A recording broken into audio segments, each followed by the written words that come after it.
limited series, March, continues on a new night this Sunday at 9/8 Central.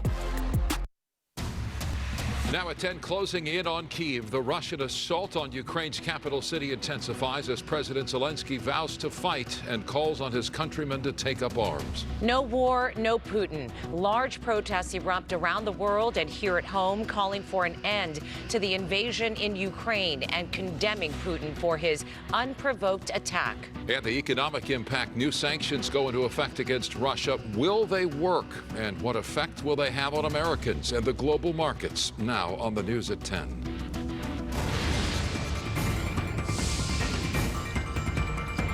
Good evening, I'm Micah Ullman. And I'm Cher Calvin. Kyiv, Ukraine's capital, the target of missiles that set off large explosions tonight. And now experts say it is just a matter of time before Russian forces completely surround the city with tanks and troops. Ukrainian President Volodymyr Zelensky says enemy sabotage groups have entered Kyiv and that he is target number one.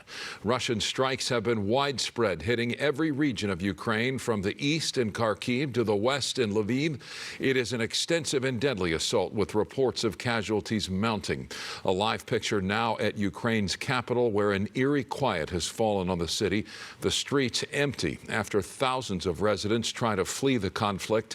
The U.S. believes Russia's ultimate goal is to overthrow the Ukrainian government and establish its own puppet government. Tens of thousands of people have tried to escape to safety, and that caused traffic jams that snaked for miles.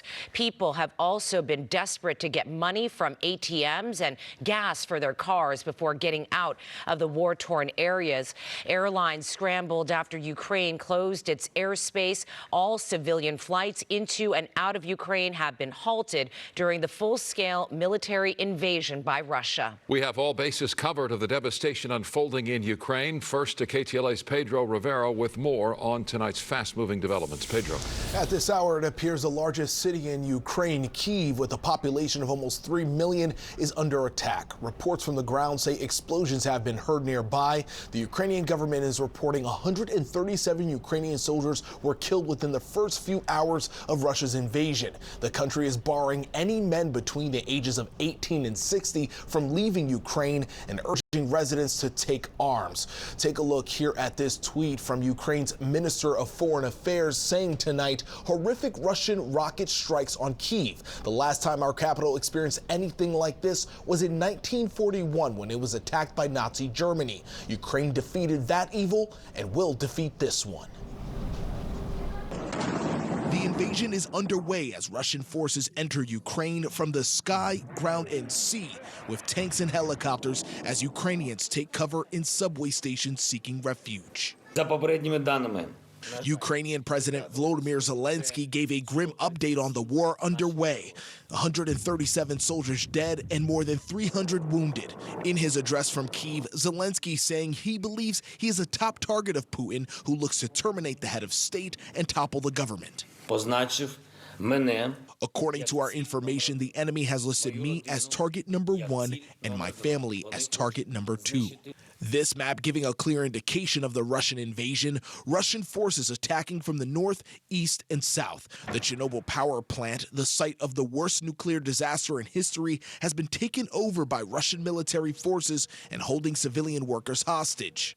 Ukraine is fighting back. This video from Eastern European media company Nexta shows one of 6 Russian helicopters being shot from the sky by Ukrainian air defense.